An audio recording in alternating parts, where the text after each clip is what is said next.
오늘은 우리가 평화 주일로 지키고 있습니다. 우리 다 같이 평화 주일 기념 합심해서 함께 기도로 함께 낭독하시면서 기도하시겠습니다. 자비하신 하나님, 같이 기도합니다. 자비하신 하나님, 올해도 어김없이 8월이 찾아왔습니다. 우리는 아직도 남과 북에서 따로따로 광복을 기억하고 기념합니다. 얼마나 혹독한 세월이 흐르고 잔인한 대결 속에 지냈습니까?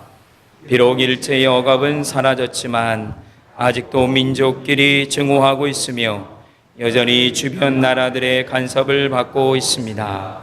주님, 우리의 처지를 불쌍히 여겨 주옵소서.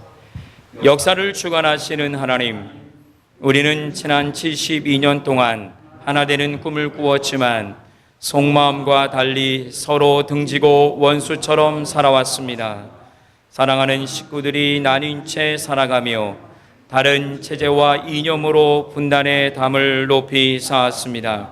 주님, 이 민족의 역사에 거룩하신 두 손으로 개입하시기를 원합니다. 뜨거운 마음으로 통일을 소망하게 하시고 서로 협력함으로 희망의 땀을 흘리게 하소서. 해마다 8월을 맞이할 때마다 우리로 가슴 찢어 회개하게 하시고 저마다 가슴 벅찬 소망을 품게 하옵소서. 평화를 이끄시는 하나님, 주님, 우리는 입으로는 하나의 민족이요 같은 동포라고 하면서 서로 증오하였습니다. 남북 기본 합의서 6.15 남북선언 14 남북 정상선언의 정신을 훼손하였고 금강산 관광과 개성공단의 문빗장을 굳게 닫아 걸었습니다. 그리하여 이 땅은 더 큰 위협 속에 놓였습니다. 주님, 평화를 목말라 하는 우리의 간절한 호소를 들어주시옵소서. 소망을 주시는 하나님, 주님, 우리가 또 꿈을 꾸게 하옵소서. 외세와의 군사협력이 필요치 않은 금수강산, 이웃 강대국들에게 간섭과 불임을 받지 않는 새 세상을 바라보게 하소서. 8.15 해방에 감겨 그때의 초심으로 다시 시작하게 하옵소서. 하루속히 소통의 문이 열리게 하시고 공동 번영을 위하여 어깨 동무하게 하시며 허심탄회하게 남과 북이 만나게 하옵소서. 주님, 이 땅에서 화해와 포옹의 역사를 새롭게 열어가게 하옵소서. 은혜의 하나님, 우리나라 삼천리 성령의 은총을 내리시옵소서. 평화의 맑은 햇살이 백두에서 한라까지 두루 비치고 기쁨의 소나기 온 나라의 메마른 대지를 적시게 하옵소서. 이 땅과 세계에 흩어진 8천만 민족이 누구나 행복하고 저마다 주인으로 살도록 인도하옵소서. 그리하여 하나 되어 더욱 커진 우리 민족이 온 세계를 두루 섬기게 하옵소서. 평화의 임금 예수 그리스도의 이름으로 기도드립니다. 아멘. 여러분 안녕하세요. 제가 이 귀한 시간에 앞서 여러분들이 제가 누구일까 궁금하신 분들이 계실 것 같아서 좀 소개를 드리면 좋겠는데, 제가 이 말씀을 준비하면서 참 깊은 우물의 생수를 많이 마셨습니다. 그리고 주님의 말씀에 넓은 바다로 나아가는 경험을 많이 해서 제 소개를 하는 것보다는 말씀으로 여러분들과 만나는 것이 더 좋겠다고 생각이 됩니다.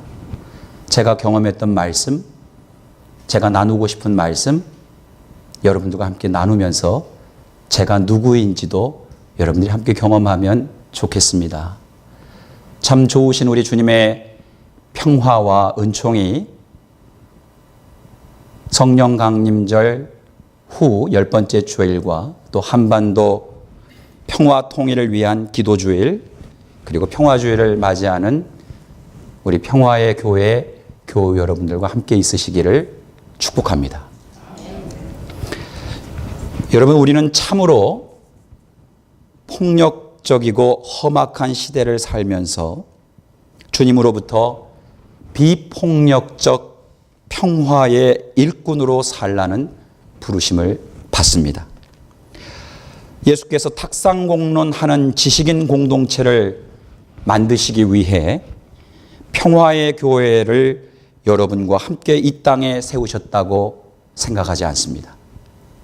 평화의 교회라는 이름에 걸맞게 평화가 무엇인지를 끊임없이 생각하고 그 평화가 무엇인지를 판단하고 또 그 평화를 선한 의지로 행하라고, 다시 말하면 평화를 끊임없이, 여러분 한번 따라해 보시죠. thinking, 생각하고, judging, 판단하고, 그래서 acting 하라고. 거기까지만 하시면 될 것 같습니다. 평화의 교회를 1975년에 이 LA의 척박한 땅에 세워주셨습니다. 그러므로 평화의 교회는 평화를 생각하고, 맞죠? 평화가 무엇인지를 판단하고 이것이 가짜 평화인지 진짜 평화인지를 늘 판단하고 분석하고 진짜 평화를 이곳에서 배우고 그 평화를 연습하고 경험하고 더욱이 글로벌 피스메이커들을 이 교회가 길러내고 평화 교육과 평화의 전통과 평화의 경험이 살아있는, 정말 말 그대로 이론 평화가 아니라 평화를 실천하는 학교가 이 평화의 교회 되시기를 바랍니다. 평화를 보는 것뿐만 아니라 평화를 듣고 때로는 평화를 냄새 맡고 평화를 말하고 생각하고 맛보고 또 그 평화가 만져질 수 있는 다감각적 멀티센서리 중심의 평화의 교회, 그런 교회로 계속 성장하시고 계속 성숙하시기를 기도하겠습니다. 다 함께 향유하는 평화의 꽃, 나 혼자만 즐기는 꽃이 아니라 누구나 와서 봐도 야, 참 이 꽃 아름답다, 다 함께 경험하는 그런 평화의 꽃이 이 교회에서 계절마다, 캘리포니아는 여름밖에 없지만 계절마다 아름답게 피어나기를 바랍니다. 무엇보다도 생각하는 힘, the power of thinking, 판단하는, 분별하는 힘, the power of judging, 그리고 실천하는 동력, the power of acting이 살아 꿈틀거리는 신앙 공동체가 바로 이 LA에 있는 평화교회 맞죠? 한 두어 분만 긍정하시는 것 같습니다. 뭐 이제 일부러 좀 말씀하시는 것 같고, 그런 동력이 살아서 꿈틀꿈틀 거리는 평화의 교회, 또한 그런 교회가 평화의 교회가 되어야 한다. 우리가 이 사실을 오늘 이 시간 좀 기억하면 좋겠습니다. 여러분, 좀 미리 말씀드릴 게 있는데, 제가 원래는 한 25분의 설교를 준비했다가 새벽에 잠을 자지 못하고 며칠을 설교 원고를 개정하고 개정하다 보니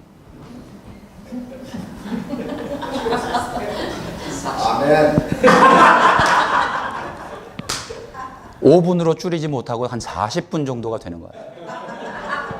제가 예배학과 설교학을 가르치는 사람으로서 우리 목회자들에게 15분만 설교하라고 가르치면서 저는 그렇게 못하니 여러분 죄송하지만 그래도 저 오늘 처음 보지 않습니까? 뭐 또 안 보면 그만이니까. 여러분 그래도 이렇게 준비한 마음을 좀 헤아려 주셔서 좀 잠이 오시면 편하게 평화롭게 주무셔도 괜찮겠습니다. 예, 전혀 문제가 되지 않으므로 제가 설교에 집중하고 마무리하는 동안 여러분 같이 좀 따라와 주시겠습니까? 네, 감사합니다. 여러분, 우리가 예배를 통해 주님의 말씀을 듣는 것은 적어도 오늘을 포함하여 최소한 하루에 한 번, 다음 주일까지 최대 7번은 매일 평화를 생각하고, 평화가 뭐지? 그리고 그것이 진짜 평화인지를 판단하고 행동해야 할 매뉴얼을 받는 것입니다. 매뉴얼. 여러분, 이것을 예배학에서는 기억이라고 합니다. 한번 따라해 보시죠. Remembrance. 발음이 좋으세요? 이것을 원어로는 anamnesis라고 합니다. anamnesis, 기억하는 것. 그래서 예수님도 마가의 다락방에서 제자들에게 do this in remembrance of me. 이것을 행하여 나를 기억하라. 우리 성경에는 기념하라고 되어 있는데 좀 잘못된 번역이라고 말씀드립니다. 기념이 아니고 뭐라고요? 기억하라. 그런데 기억해서 행하라는 겁니까? 기억한 것을 행하라는 겁니까? 아니면 행해서 기억하라는 겁니까? 그렇죠. 그래서 한번 우리 멋지게 한번 영어 한번 다시 해보죠. Do this in remembrance of me. 이것을 행하여 나를 뭐하라? 기억하라. 행하여 기억하는 것입니다. 우리 기독교가 거꾸로 가고 있죠? 믿음으로 기억하는 것이 아니에요. 무엇으로 기억한다고요? 행함으로, 실천함으로, 그 실천을 통해서 그 사건을 기억하라는 것이죠. 우리가 어떻게 살아야 하는가 기억하라는 겁니다. 행하여. 우리가 무엇을 위해 살아야 하는가? 우리가 왜 도대체 이것을 해야 하는가? 나는 누구이고 우리는 누구인가? 교회는 무엇인가? 언제 이것을 해야 하는가? 어디서부터 이것을 시작해야 하는가를 매일 매주 기억하는 사건이 바로 예배의 사건입니다. 그것을 기억하라고 여러분 여기에 부르심 받은 것입니다. 행동하는 예배의 사건 안에서 우리는 우리가 누구이고 무엇을 해야 하고 어떻게 해야 하는지를 자꾸 뭐 하는 거라고요? 제가 좀 목소리를 크게 하니까 갑자기 주눅이 들리세요.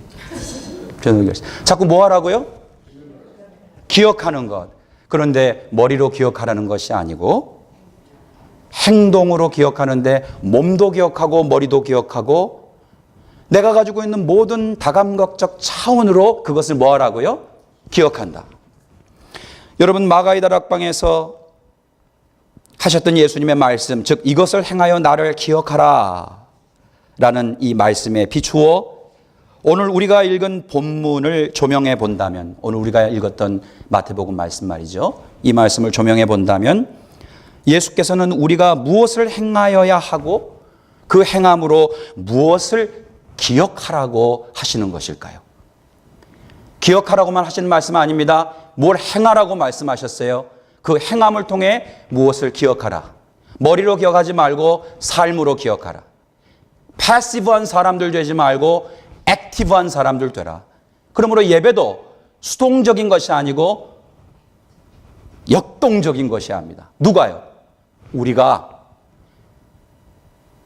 쇼 보러 온 것이 아니라, 그러니까 관중과 방관자로 여기에 앉아 있는 것이 아니라 누구로? 이 사건의 참여자로 이 예배 안에 우리가 함께 있습니다. 행하기 위해서, 그리고 그것을 기억하기 위해서.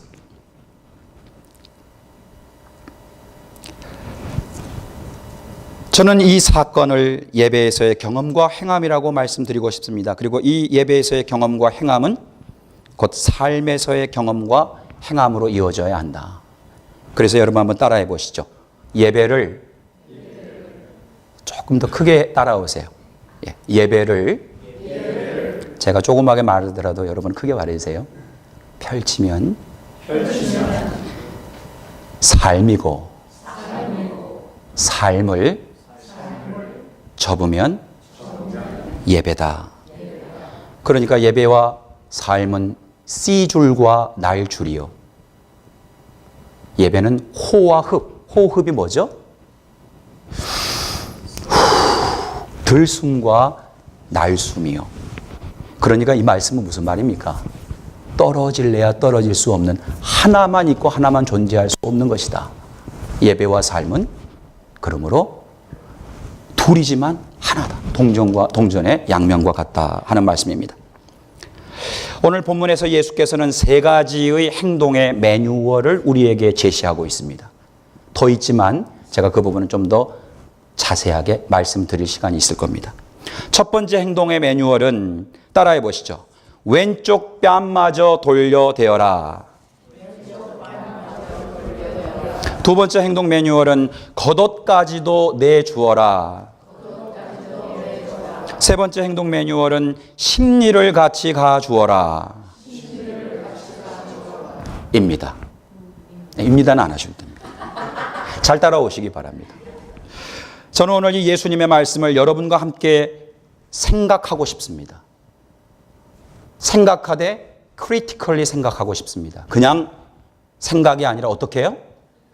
critically, 비판적으로 생각하고 싶습니다. 또 이것을 상식적으로 판단해 보고 싶습니다. 도덕적으로 윤리적으로도 분석해 보고 싶습니다. 그래서 이것을 선한 의지로 행해 보고 싶습니다. 실천하고 싶습니다. 앞으로 이 말씀을 저와 여러분의 삶과 예배에서 온 우리의 존재 안에 기억하고 싶습니다. 기억하기를 바랍니다. 오늘 본문 안에서만 보자면 39절에 마태복음 5장 39절에 예수께서 악한 사람에게 맞서지 말아라 라고 하셨는데 이 악한 사람에게 맞서지 말아라 라고 하셨을 때 이 악한 사람은 오른편 뺨 때리는 사람입니다. 오른쪽 뺨을 때리는 사람, 그리고 고소하는 사람입니다. 그리고 속옷을 가지려는 사람입니다. 고소하여 속옷 가지려는 사람, 이렇게 연결하면 좋겠습니다. 고소해서 속옷까지 가지려는 사람, 그리고 마지막으로 억지로 오리를 가자고 하는 사람, 이들이 악한 사람들이다 하는 말입니다. 달리 표현하면 오른편 쪽 뺨을 때리는 사람이요, 고소하여 속옷을 가지려고 하는 자니 다 빼버리고 그냥 움켜쥐려고 하는 사람, 뭔가를 가지려고 하는 사람이요, 또 타인은 원하지 않는데 그 사람에게 억지로 짐을 짊어지게 하는 자가 어떤 사람이라고요? 악한 사람이다 하는 말입니다. 악한 자가 그런 사람이다. 결론적으로 말씀드리면 예수께서는 이런 악한 자들의 삶의 방식은 do 하지 말라. Do this in remembrance of me인데, 이런 악한 사람들의 생활 방식은 do 하지 말라, live 하지 말라, 이런 말과도 연결될 수 있겠습니다. 이 말씀은 곧 38절에서 가르치신 것처럼 눈은 눈으로 이는 이로 갚지 말라. 뭐 인과응보죠. 이는 이로 갚지 말고 눈은 눈으로 갚지 말라. 제가 이것을 21세기의 현대어로 풀어보자면 생각 없이 살지 말라. 아무 생각 없이 하루를 보내지 말라. 사는 대로만 판단하지 말라. 판단하는 대로 살아야지. 내가 살아가는 내 삶의 방식대로만 판단하지 말고 생각과 판단 없이 이 거대한 신자유주의와 자본주의의 종교가 몰아가는 더 필요하니까 사고 쓰고 팔고 더의 삶을 따라 살지 말라. 이는 이로, 눈은 눈으로. 제가 21세기 현대어로 풀자면 이렇습니다. 그런 것을 뭐 하지 말라고요? 따라해보세요. do 하지 말라. 그런 건 do 하지 말라. 그런데 여기서 악한 자에게 맞서지 말아라, 이 말씀을 우리가 가만두면 안 돼요. 악한 자에게 맞서지 말아라를 아무것도 대응하지 말고 잠자코 있어라. 그런 악한 자를 보면 말하지 말고 그냥 하지 말아라. 그냥 가만히 있고 행동하지 마라. 그 악한 자를 향해서는 행동하지 마라. 이렇게 들으면 큰 오해입니다. 저는 그렇게 오해해서 듣는다면 마음이 무너집니다. 왜냐하면 세월호 사건이 자꾸 떠오르기 때문에. 행동하지 마라. 가만히 있어라. 잠자코 있어라. 잠자코 있으니 다 죽지 않습니까? 글쎄요, 이 말씀이 그런 말씀일까요? 생각 없이 판단하지 않고 본문 읽으면 그런 결과가 나옵니다. 또 사실은 많은 강단의 설교자들이 이 본문을 그렇게 삶에 적용해 왔습니다. 그러나 이것을 다시 다른 눈으로 해석한다면 우리는 전혀 다른 방식으로 두의 의미를 깨달을 수 있습니다. 예수께서는 오늘 본문에서 대적지 말라, 맞서지 말아라를 매우 적극적인 세 가지의 실천 동사들, 다시 말해 다른 방식으로 살아라로 대안적인 동사들을 제시하고 있는데, 바로 그 대안적 동사들이 이 대적지 말아라라는 말을 매우 정확하게 해석할 수 있도록 그 단서를 제공하고 있습니다. 그러니까 김남중이라는 사람이 무슨 창의적인 생각으로 이것을 개발해낸 것이 아니라 이미 본문에서 그 악한 자를 대적하지 말라라고 하는 말의 원래의 의미를 풀어놓았단 말씀이죠. 다시 말하면 대적하지 마라, 맞서지 마라, 그 악한 자의 삶에 관여하지 말아라로 들리는 이 말씀은 이렇게 다른 세 가지의 동사들로 풀어져 있습니다. 한번 따라해 보시죠. 왼쪽 뺨마저 돌려대어라. 오른쪽 뺨 맞으면 어디도 돌려대라고요? 왼쪽도 돌려대라. 겉옷까지도 내주어라. 겉옷까지도 내주어라. 예. 이렇게 주거니 받거니가 잘 안 되네요. 왜냐하면 처음이니까. 제가 처음 왔지 않습니까? 혹시라도 또 다음에 온다면 훨씬 더 주고받는 추임새가 좋을 것이라고 봅니다. 우리 얼쑤 한번 하시죠. 이것도 굉장히 어색해 하시는군요. 네, 처음이니까 그렇습니다. 자, 아멘 대신에 얼쑤 한번 하시죠. 좋다. 세 번째 행동 매뉴얼은 심리를 같이 가져오라. 악한 자를 대적하지 말라라는 말이 무슨 의미입니까? 바로 이런 세 가지의 동사를 해석할 때, 이것을 판단할 때 이 말이 무슨 의미인지를 알 수 있다 하는 말씀입니다. 여러분, 제가 새벽에 좀 시간 많이 낸 것 같죠? 대충 나온 것 같지 않죠? 이 물을 저도 마시고 이 물가로 나아가니 저도 보이는 게 있었습니다. 제가 사실 그 보이는 걸 여러분들하고 함께 나누고 있는 것입니다.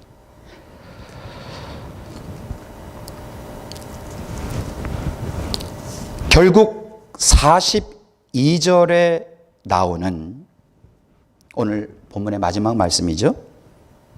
그대에게 달라는 사람에게 주고 그대에게 꾸려고 하는 사람을 물리치지 말아라도 사실은 대안적 삶을 가르쳐 주고 있는 말씀인데, 악한 자를 대적하지 말라고 했던 것을 풀어서 사실 세 가지의 동사가 통념대로 살지 말고 새로운 삶을 살라고 하는 것에 대한 도전의 말씀입니다. 제너럴하게 이야기하면 모든 것이 다 대안적 삶을 살아라, 이런 말씀이죠.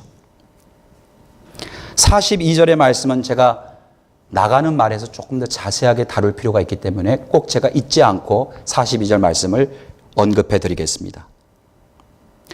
오늘 우리가 읽은 마태복음 5장 38절에서 42절은 그대들은 악한 사람처럼 어둠에 취해 살지 말고 이 땅에 우리가 살아가야 할 대안적 삶이 무엇인지를 깊이 생각하고 넓게 생각하고 그 삶이 무엇인지를 판단하고 마침내 그 대안들을 남에게 살라고 가르치지 말고 내가 살고 우리가 사는, 바로 그것을 예수님께서 우리에게 오늘 본문을 통해서 말씀해 주고 있습니다. 오늘 본문에서 예수께서는 오른쪽 뺨을 먼저 언급하셨습니다. 그렇죠? 이 오른쪽 왼쪽 뭐가 중요한가? 오른쪽 뺨을 무게중심을 가지고 가면 여러분, 굉장히 다른 해석이 우리에게 열리기 때문에 중요합니다. 오늘 본문에 예수님께서 왼쪽 뺨을 맞으면 오른쪽 뺨을 돌려대라고 했습니까? 아니면 오른쪽 뺨을 맞으면 왼쪽 뺨을 돌려대라고 했습니까? 우리가 보통 오른쪽 손으로 뺨을 때리면 옆에 분하고 해보셔도 되고 이미 머리로 계산이 되시는 분들은 괜찮습니다. 왜냐하면 이게 갑자기 방향 감각을 잃어버리세요. 이렇게 이야기하면. 고 목사님, 우리가 만약 제가 우리 목사님께 우리 목사님 오른쪽 뺨을 맞게 하려면 제가 어떻게 때려야 하지요? 그렇죠. 왼손이나 왼쪽, 여러분들 웨이크업 하세요. 웨이크업. 중요한 이야기니까 웨이크업 하세요. 잊어버리시면 안 되고 흐름 놓치시면 안 됩니다. 오른쪽 손이 아니라 왼쪽 손으로 때려야 어느 뺨 맞죠? 오른쪽 뺨 맞습니다. 아니면 주먹으로 가격하거나, 이거 아니면 다른 방법이 뭐가 있습니까?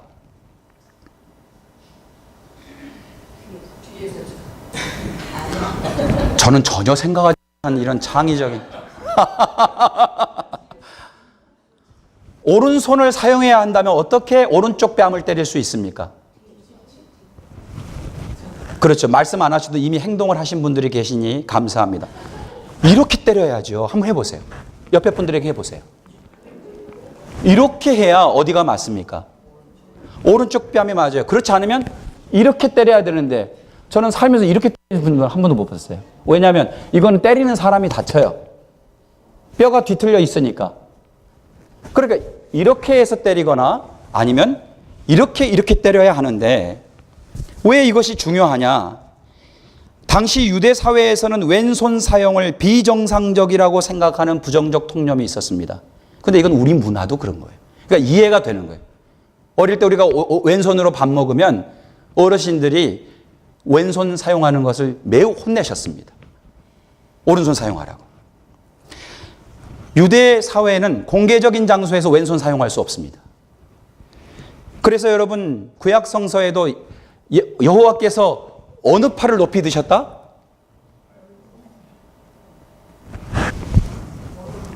왼팔 높이 드셨다라고 적혀 있는 부분 있으시면 저한테 갖고 오십시오. 제가 여러분에게 사례하겠습니다. 오른팔을 높이 드셨다. 오른팔이 올바르다고 생각한 거예요. 당시의 통념에서는. 왼손은 부정하다고 생각한 거예요. 그래서 왼손 사용을 금기했습니다. 왼손 사용할 수가 없어요. 그런데 흥미롭게도 로마인들이 그 나라의 문화와 전통을 존중하면서 통치했습니다.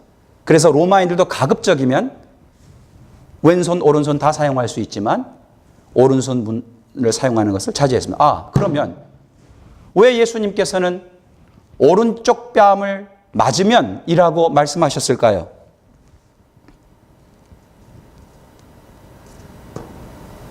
여러분도 궁금하시죠?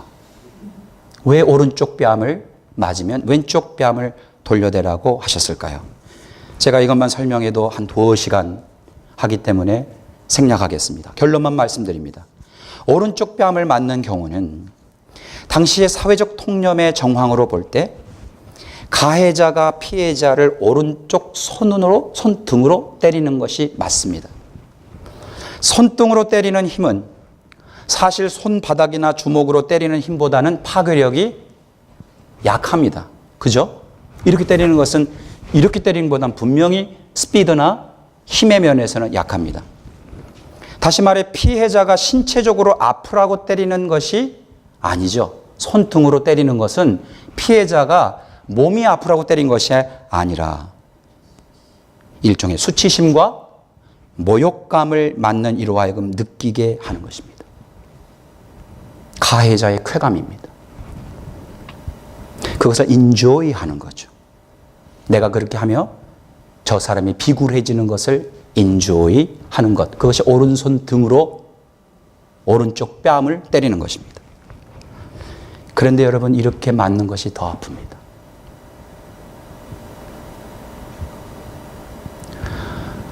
몸을 맞는 것보다 나를 인간 취급하지 않고 수치심을 주는 것이 더 아픕니다.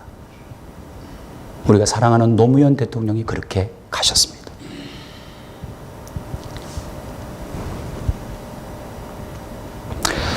예수께서는 오른쪽 뺨을 손등으로 때리면서 모욕과 수치와 굴욕감을 주는 그런 비인간적 행위가 21세기를 살아가는 오늘날 우리뿐만 아니라 그 당시의 사회에도 존재하고 있었다는 사실을 오른쪽 뺨이라는 이미지를 통해 폭로하십니다. 그리고 그런 행위를 가하는 가해자가 바로 악한 자임을 드러냅니다. 그가 바로 악한 사람이다. 언클리어하지 않습니다. 분명합니다. 그런 자가 악한 자다. 누가 오른뺨을 치거든 이라는 말은 가해자가 확실하게 오른쪽 손등으로 오른쪽 뺨을 치는 것이며, 이것은 모두가 상급자가 하급자에게, 동등한 관계가 아니죠. 주인이 노예에게, 억압자가 피억압자에게, 권력을 가진 자가 권력 없는 이들에게, 로마인들이 유대인들에게, 즉 콜로나이저들이 콜로나이즈들에게, 그리고 요즘식으로 말하면 갑이 을을 대하는 폭력의 수단입니다. 갑이 을을, 내가 갑이라고 생각하는 사람이 내가 생각하는 을들에게 대하는 폭력의 매개, 바로 그것이 수치심과 모멸감입니다. 손등으로만 때려서 그것이 느껴지는 것 아닙니다. 그렇죠? 왜 이렇게 심각해지셨습니까? 뭐 여러분들 가해자십니까? 진짜입니까? 이런 방식으로 전달되는 메시지는, 가해자가 피해자에게 전달하려고자 하는 메시지는 네 주제나 파악해. 네가 어떤 스테이터스인지. 너는 내 밑에 있으니 내 권위에 복종해. 여러분, 이것이 2000년 전의 얘기가 아니에요. 서울 시내 한 복판의 아파트에서 아파트 주민의 대표라고 하는 사람이 그 아파트를 관리하는 분에게 내가 주인이고 네가 종이야라고 21세를 살아온 이 한복판에서 말하고 있으니, 이것은 2000년 전의 사건이 아닌 거예요. 오늘 우리들의 이야기예요. 너는 을, 난 갑이야. 이것을 분명하게 하는 폭력의 매개, 그것이 손등으로 가격하는다는 이미지입니다. 이미지 언어. 그건 어떠한 수단과 방법을 동원해서라도 전달할 수 있죠. 맞습니까?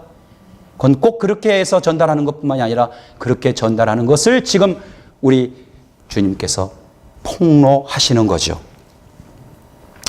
이것은 한마디로 말해서 너는 나와 같은 수준과 위치와 종류의 인간이 아니야.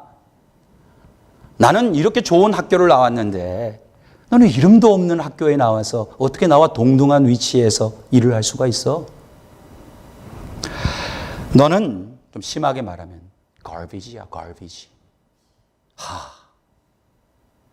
여러분, 우리가 이민자로서 이 땅에서 생활하면서 얼마나 우리가 이런 수치심과 모멸감을 느낄 때가 많습니까? 나를 사람으로 저 사람들이 대해주고 있는지, 내가 보이는지, 그림자처럼 살아갔던 날들이 얼마나 많으십니까? 이 뜻을 전달하는 매우 비인간적인 폭력의 수단, 바로 이것이 손등입니다. 예수님은 당시에 청중들인 소장농들과 병자들, 그리고 여인들이 이런 수치와 모욕을 당하는 것에 매우 익숙해져 있음을 알고 계셨습니다. Take for granted. 당연하게 생각하는 거죠. 지금 이 말을 듣고 있는 청중들, 가해자들이 아닙니다. 따라해 보세요. 피해자들이. 지금 이 말씀을 듣고 있는 청중이 누구라고요? 피해자들. 가해자들은 듣지 않아요. 왜 그 자리에 있습니까? 가해자들이. 피해자들이 지금 예수님께서 하고 계시는 말씀입니다. 따라서 이 말씀은, 예수님께서 이 말씀을 전하는 것은 그런 비인간적인 모욕을 더 이상 당하지 말고 앞으로 그럴 때는 어디를 돌려대라고요? 예? 왼쪽 뺨도 돌려대라, 그렇게 말합니다. 이건 완전히 다른 해석인 거예요. 왼쪽 뺨마저 돌려대라. 이것이 첫 번째 행동 매뉴얼을 예수께서 제시한 것입니다. 무슨 뜻입니까? 오른쪽 뺨을 맞은 피해자가 왼쪽 뺨을 돌려댈 경우에는 가해자가 더 이상 오른쪽 손등으로 때릴 수 없게 되죠. 오른손으로 오른쪽 뺨을 때리는데 왼쪽 뺨을 때라고 돌려대면 이걸 쓸 수 있습니까? 없습니까? 없죠. 그래서 이 첫 번째 행동 매뉴얼에 두 가지 의미가 있는데, 하나는 그런 악한 자들처럼 살지 마라. 절대 그렇게 살지 마라. 두 번째는 그들의 그 비인간적인 행위들을 그저 당연한 것이라고 받아들이지 말고 그런 행동들을 뭐 하라고요? 무력화시켜라. 따라해 보세요. 무력화시켜라. 그 손을 사용하지 못하도록 해라. 오른쪽 뺨을 맞았으면 왼쪽 뺨도 돌려대서 그 사용하는 그 폭력의 수단, 그 매개, 그걸 어떻게 하라고요? 사용하지 못하도록 무장해제시켜라. 그렇게 살지 않을 뿐만 아니라 그렇게 하는 사람들을 막으라는 거죠. 그런 두 가지의 의미가 들어있습니다.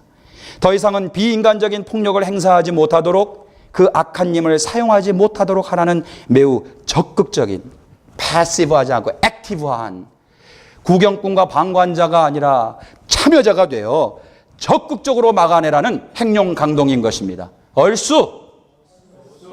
좋다. 이것이 악한 사람에게 맞서지 말라라는 본래의 의미의 하나입니다. 목사님 12시가 넘어버렸네. 아직 2개가 남았는데 어떻게 할까요?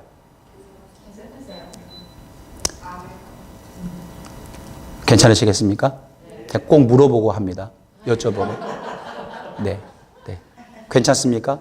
그럼 제가 조금 더 여러분들에게 덜 힘들도록 노력해 보겠습니다.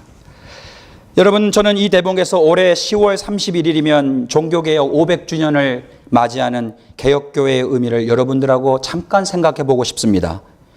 저는 이 생각을 지난 주일에는 뉴욕에 있는 우리 교회에서 교우들과 함께 나눴습니다.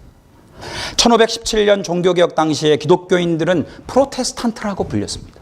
우리는 프로테스탄트입니다. 여러분, 프로테스탄트는 무슨 뜻이죠? 프로테스트라는 동사에서 나왔어요. 4가지 뜻이 있습니다. 저항하다. 따라해 보시죠. 저항하다. 불복종하다. 이의를 제기하다. 항의하다.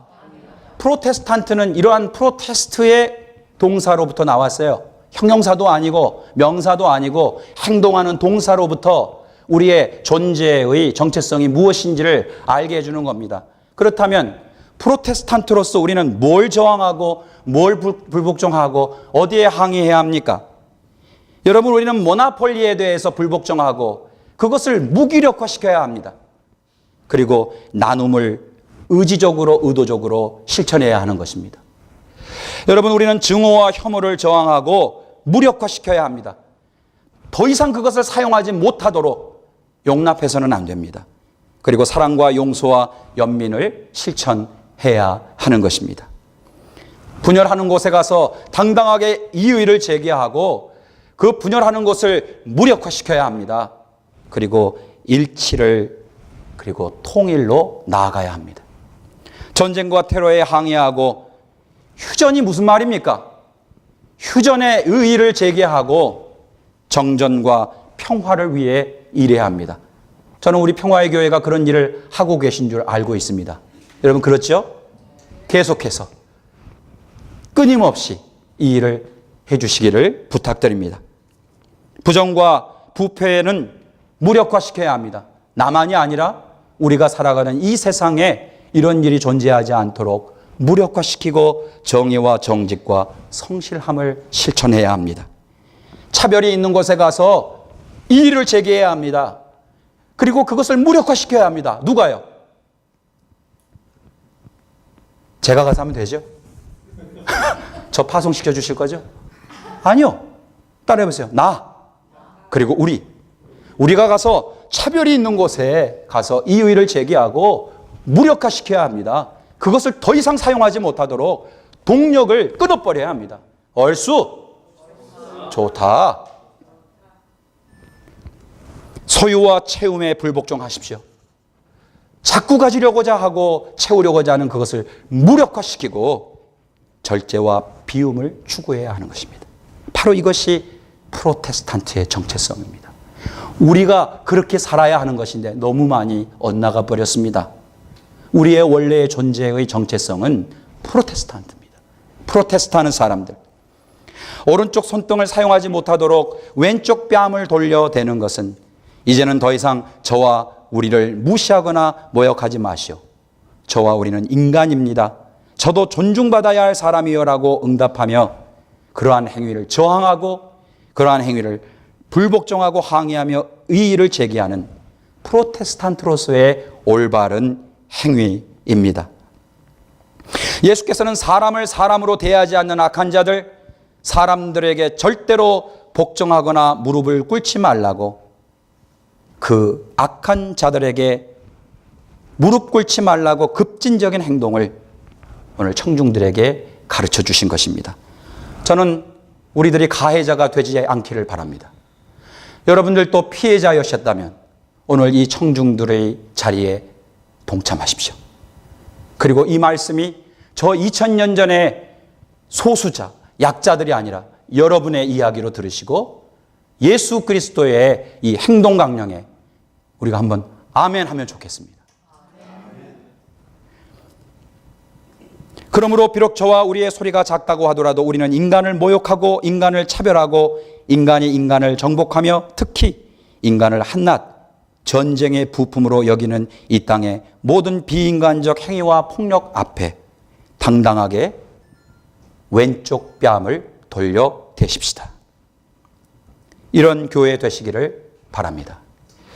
예수께서는 두 번째 행동 매뉴얼에서 너를 걸어 고소하여 내 속옷을 가지려는 사람에게는 겉옷까지도 내주어라 하셨어요. 이 말씀은 지금까지 단순히 선행과 자비를 베풀라는 뜻으로 오해되어 왔습니다. 이것도 주라 하면 저것도 다 주어라. 그런데 그 말도 이해가 돼요. 그렇죠?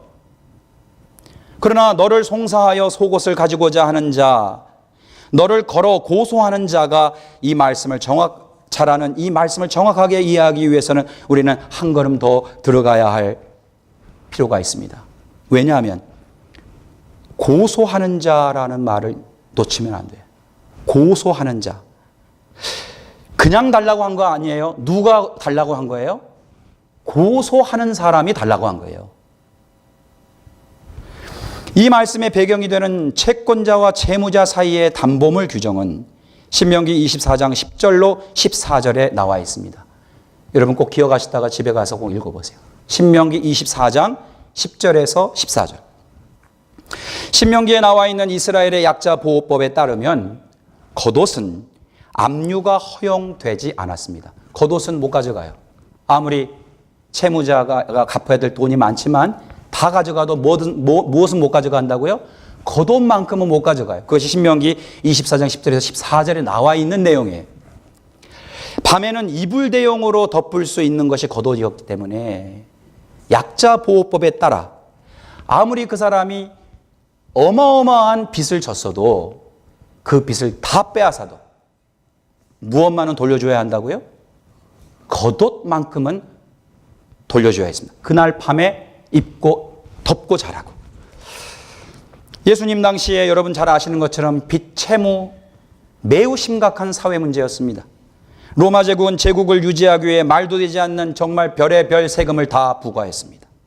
오늘날처럼 부자들은 세금을 내지 않으려고 온갖 편법을 사용했습니다. 그 방법 중에 하나가 제국의 변방에 있는 땅을 매입하여 재산을 은닉하는 방식을 즐겨 사용했습니다. 오늘날로 말하면 페이퍼 컴퍼니. 그때도 있었습니다. 그러나 가난한 농민들은 자신의 땅을 팔지 못했습니다. 아니, 팔려고 생각조차 못했습니다. 팔 수 없죠. 왜냐하면 가족의 생계가 그 땅 하나에 달려있기 때문이죠. 따라서 부자들이 농민들의 토지를 빼앗는 방식은 고리대금업이었습니다. 고리대금업. 부자들은 가난한 농민들에게 일단 돈을 빌려줍니다. 배고프니까 곡식을 빌려줍니다. 그리고 나서 엄청난 이자를 붙입니다. 최소 몇 퍼센트인지 아십니까? 그때 당시에 25%. 그런데 25%로 어마야 하신다면 여러분 더 놀랄 이자율이 몇 퍼센트인지 아십니까? 250%. 이 부자들이 25%에서 250%의 원금의 이자를 붙인 겁니다. 그러니 이 농민들이 그 이자를 갚아낼 수 있습니까? 없습니까? 그러면 왜 이자율을 높입니까? 이 사람들은, 부자들은 그 땅, 잘하셨습니다, 먹으려고 그 땅까지도 자기가 뺏으려고 원금에 엄청난 이자를 붙인 것입니다. 오늘날 우리 고리등급하게 성행하는 이 세상에서 이 말이 전혀 생소하지 않지 않습니까? 농민들은 결국 이 이자를 갚지 못해 자신의 몸과 같은, 아니 자신의 자식과 같은 땅을 결국에는 채권자들에게 내놓을 수밖에 없는 것이죠. 저기 성경에 어디에 있어요? 그 이자가 250%, 25% 그렇게 저기 한 지금 말씀하신 내용은요. 그 성경에 어디에 있습니까? 이 내용의 문화적, 사회적인 배경을 제가 말씀드린 겁니다. 네, 예배 끝나고 제가 함께 만나서 좀 답변 드리도록 하겠습니다. 예수님은 이러한 비참한 경제적 상황에 대해 파렴치하게 고리대금업을 일삼는 채권자들이 아니라 이자를 갚아야 하는, 원금도 갚지 못하고 계속해서 이자만을 갚아야 하는 절박한 상황에 처해 있는 가난한 사회의 약자들과 엄청난 빚 때문에 바람 빠진 풍선처럼 축 늘어져 있는 채무자들에게 오늘 이 말씀을 하시는 것입니다. 그 자리에 채권자들은 없었습니다. 당시 예수님이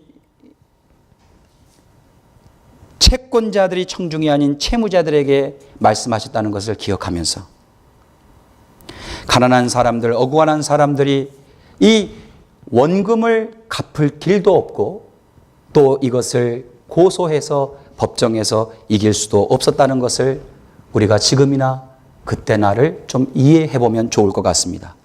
그래서 나온 유명한 말이 있죠. 유전, 무죄. 그때나 지금이나 그것은 같습니다. 법은 늘 강자의 편이요, 있는 자의 편이죠. 이 돈 있는 채권자가 가난한 이들의 겉옷뿐만이 아니라 속옷도 가지려고 법정에 고소하는 겁니다. 그 땅 뺏으려고. 지금 그 얘기를 하는 겁니다. 예수님께서. 이런 상황에서 예수님께서 또 그대를 송사하여 그대의 속옷을 가지고자 하는 자에게 그대의 겉옷까지도 가지게 하라는 말씀입니다. 원래 겉옷은 보호받았단 말이에요, 법적으로. 그런데 채무자들에게 모두 다 줘버리라는 겁니까?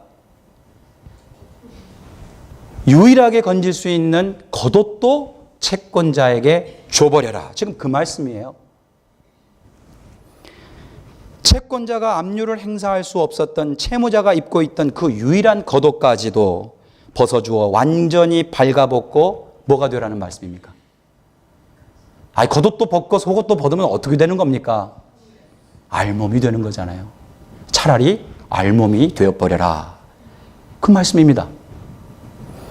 이 말씀은 곧 가난한 사람들과 사회의 약자가 처한 고통과 눈물을 알려고도 하지 않고 외면해버리는 이 악랄한 채권자처럼 돈의 노예가 되어 인색하게 살지 말라는 것이 첫 번째 가르침이고, 두 번째는 속옷까지 뺏으려는 이 채권자들의 악랄한 행동이 가난한 사람들, 사회의 약자들에게는 죽으라는 것과 같다는 것을, 그냥 죽으라는 것과 같다는 것을 알몸을 통해서 폭로하라는 것입니다.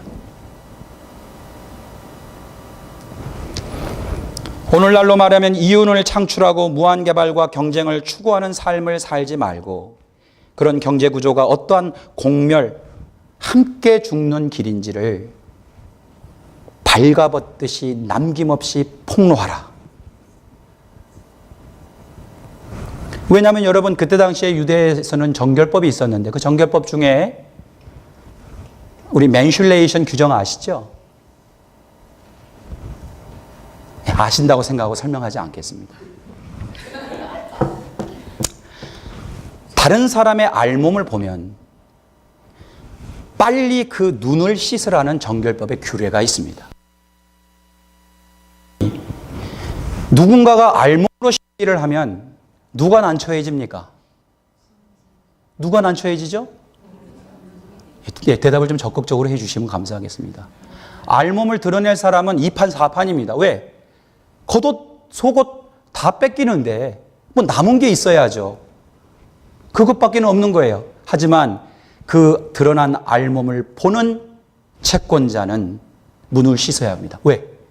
정결법에 따라 불편한 상황이 되는 것이죠. 저는 이 대목에서 종교개혁 500주년을 맞이하는 우리가 여전히 리폼드 되지 않았음을 고백할 수 있었으면 좋겠습니다. 우리는 리폼드 처치 아닙니다. 우리가 뭘 다 개혁했나요? 우리는 리포밍 처치죠. 여러분 동의하십니까? 우리는 여전히 개혁해야 하는 교회입니다. 이미 개혁되어서 여기에 앉아 있는 것이 아니라 우리는 끊임없이 개혁해야 합니다. 저는 이것을 하나 더 숙제로 여러분들과 함께 나누고 싶습니다. 따라해 보시죠. Transforming. 여러분, reform이라고 하는 그 form은 우리가 살고 있는 삶의 포메이션을 말합니다. 경제구조, 사회구조, 정치구조, 문화구조, 종교구조. 이 구조를 그냥 있는 대로 당연하게 생각하지 말고 reform도 되어 있다고 생각하지 말고 wake up 여러분. Please wake up. reforming 하십시오. transforming 하십시오. 지금 이 말씀입니다. 내가 가지고 있는 모든 것을 다 남김없이 드러내요. 지금 이것이 얼마나 잘못된 구조인지 이렇게 하면은 다 죽는다고 하는 것을 폭로하고 드러내는 것. 그것을 따라해 보십시오. 알몸이라고 하는 것입니다. 예수님께서는 우리에게 그런 불편한 진실들을 알리고 우리가 당연히 생각하는 스트럭처들을 리폼하고 트랜스폼하는 그런 사람들이 되기를 바라십니다. 평화의 교회가 그런 교회 되시기를 바랍니다. 마지막으로 세 번째 행동 매뉴얼은 예수께서 누가 너더러 억지로 오리를 가자고 하거든 십리를 같이 가져오라 라고 하셨습니다. 여기서 억지로가 실마리를 푸는 단서입니다. 아니 그거 빼버리면 누가 좀 이걸 해달라고 그러니 무슨 말입니까? 그거 말고 그것도 해주고 다른 것도 더 해주라는 얘기처럼 들리는데 여기에 이 이야기를 푸는 단서가 뭐라고요? 억지로 시키는 거예요. 억지로. 여러분 소요 사태가 발생할 경우에 로마 군단은 신속하게 소요를 일으키는 장소로 이동해야 할 필요가 있었습니다. 하루에 100리를 행군해야 할 경우가 있었는데 대략 한 20마일입니다. 로마가. 지금은 차가 있으니까 20마일 그러면 뭐 짧지만 그때 당시에 20마일이면 여러분 다 말 끌고 다 걸어가야 되는 거 아닙니까? 그러니까 얼마나 먼 거리입니까? 30kg, 40kg에 달하는 군장을 메고 행군하는 것을 쉽게 하기 위해 로마의 군법에 보면 로마의 군법 군인들이 민간인들을 시켜 특히 피집의 민간인들을 강제로 억지로 따라해보세요. 억지로 시켜 대신 군장을 지고 가도록 하는 로마의 군법의 내용이 있습니다. 아하. 이러한 명령에 따르는 것은 민간인 입장에서는 복종을 의미하는 거죠. 왜? 지금 소요 사태가 일어났고 급한데 30km, 40km의 군장을 메고 공무를 수행하러 가는 군인이 힘들어요.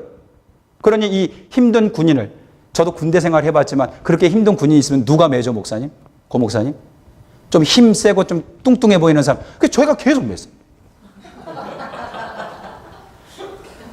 제 상관, 제 바로 위에 분이 좀 체력이 약해서 군장을 한 3, 4km 이제 그 행군하면 그분께서 한 2시간, 3시간 갔다 보면은 호흡이 벌써 위급한 상황이에요. 그러면 어떡합니까? 제가 바로 밑인데. 그러면 그 30km, 40km 내고 뛰는 거예요. 그 억지로 하는 것일 수도 있지만 어떻게든 측은지심이 발생했지만 이건 아니에요. 이건 동의한 게 아니에요. 이거는 이 사람들이 군인들의 군법에 동의한 것이 아니라 로마 군법이 정해놓고 자기들이 일방적으로 정해놓고 그것을 억지로 따라해 보세요. 억지로 사람들에게 오리를 가라고 할 수 있다는 겁니다. 그런데 재밌는 게 있어요. 군인이 이 권리를 남용할 경우 몇 리요?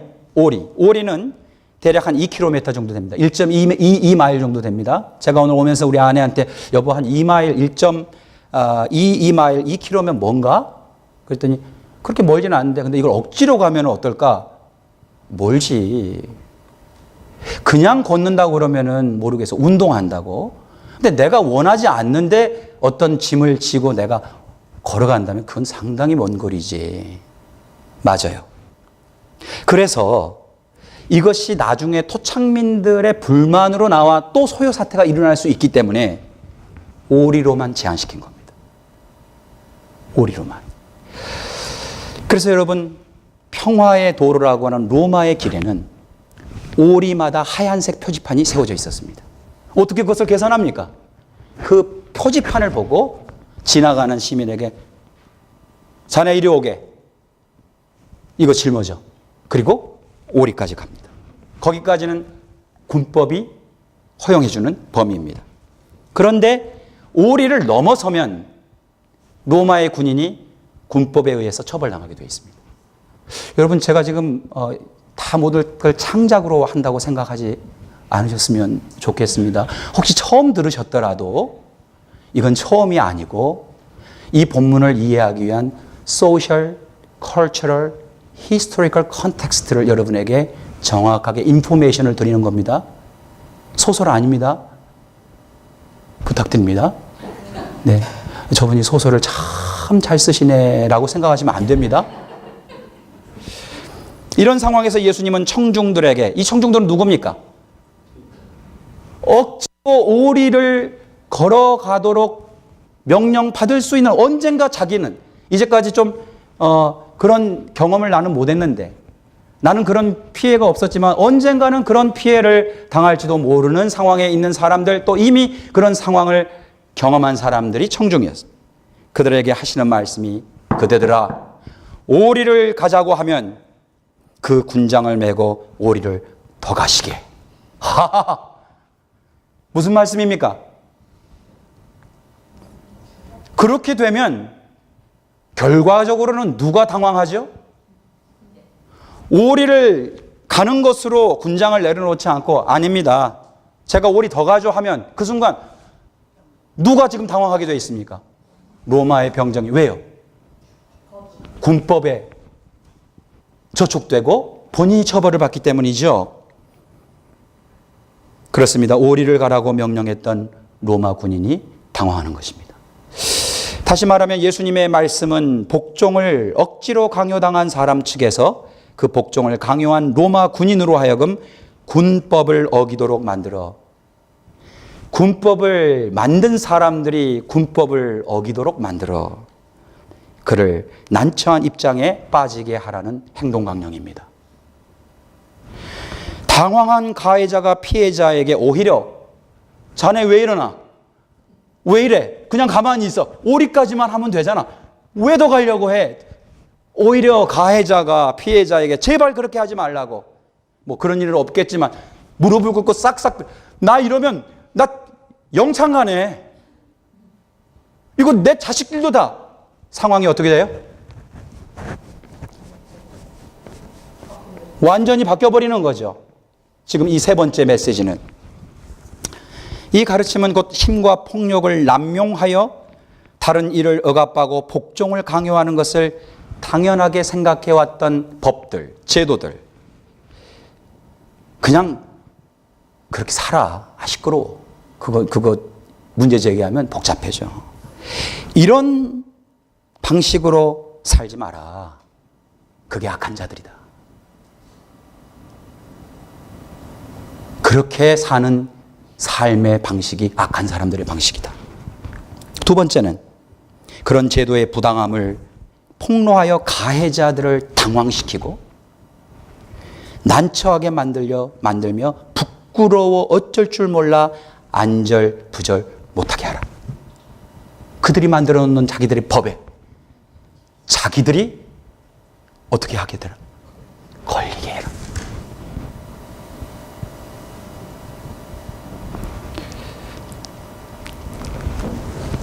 한 5장 남았는데 마무리하겠습니다. 얼쑤. 이제 끝낸다고 그러시니까 좋아하시네요. 여러분, 저는 이 대목에서 여러분에게 따라해 보십시오. 그리스도인으로 살지 말고 예수인으로 살아라 라고 말씀드리고 싶습니다. 그리스도인은 예수의 뒤만 따라가는 사람입니다. 예수의 십자가만 바라보고 뒤만 쫓아가는 사람들이 그리스도인입니다. 그러나 예수인은 예수님처럼 사는 사람들입니다. 어떤 분께서 이게 신성모독에 가깝다고 저에게 한번 말씀하시는데요. 그 교회 여름성경학교 티셔츠 이름이 예수님처럼이에요. 제가 재밌는 얘기였는데 안 웃으시네요. 예수님처럼을 신성모독이라고 얘기했는데 그 교회의 여름성경학교 티셔츠 주제가 예수님처럼이라고요.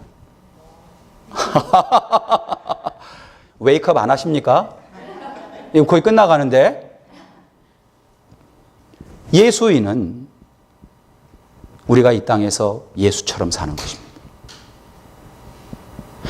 예수처럼 느끼고, 예수처럼 보고, 예수처럼 듣고, 예수처럼 행하고, 판단하고, 생각하고, 분석하고. 그런 사람들이 누구라고요? 누가 그리스도인이라고 그러셨습니까? 예수인. 자, 영어로 사전에 없어요. 따라해보세요. Jesus. I-A-N. Jesusian. Christ I-A-N이 아니라 크리스찬이 아니라 영어로 하면 조금 더 클리어해요. 근데 사전에 없습니다. Jesus 시안. 그러니까 지저시안이라고 해요. 지저시안. 그걸 한국말로 번역하면 예수인. 저는 평화의 교회 여러분들이 지금 이미 존재하고 있는 우리의 제도와 구조, 너무나 당연한 것처럼 생각함으로써 가해자들이 피해자들을 아무렇지나 않게 억압하고 폭력을 가하는 이 세상에 여러분들 지저시안이 되셔서 이렇게 예수님처럼 멋지게 말할 수 없으십니까? 말이 아니라 삶으로 살 수 없으십니까? 우리는 지저시안으로서 말씀을 따라가는 삶이 아니라 말씀을 행하는 삶이어야 합니다.